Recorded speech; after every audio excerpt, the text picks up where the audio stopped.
Deputy Daly.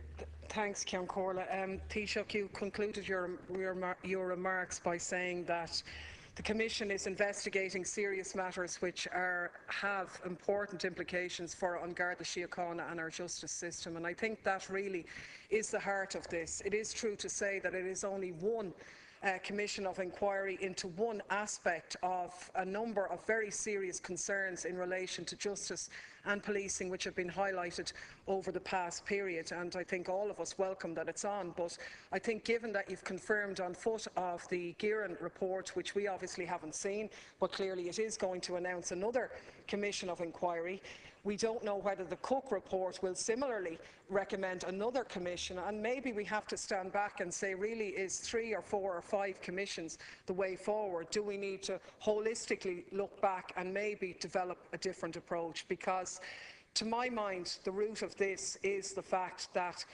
the changes which were promised out of the Morris Tribunal and the measures which were implemented, which we were told would bring in Garda accountability and an end of the blue wall of silence, in actual fact haven't worked. We know that, and I've been highlighting that for the past period, and that's what we need to look at. I mean, let's face it, the tapes controversy, they weren't secret that the recordings were going on. Maybe people didn't know what the recordings were for, but it was a public tender.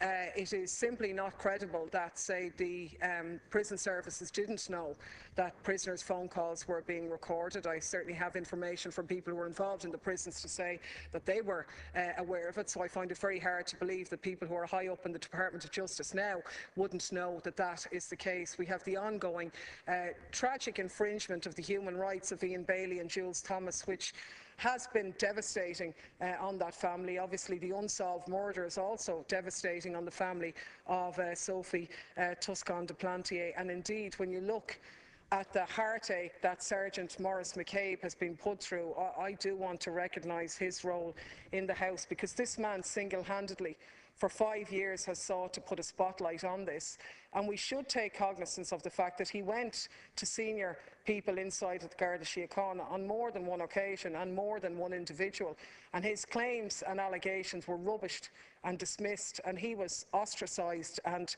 treated really very, very poorly. And those people who did that to him are still at the higher echelons of An Garda Síochána. So we need a holistic view on this. I'm wondering, is 2 million enough? I know these are austere times and nobody wants to be spending money, but when you compare it with 50 staff in the banking inquiry, it's not really a huge amount of money, and I think maybe we should elicit the goodwill of individuals like Professor Dermot Walsh and other experts on policing to undertake a holistic review rather than, dissecting commission after commission. Thank you.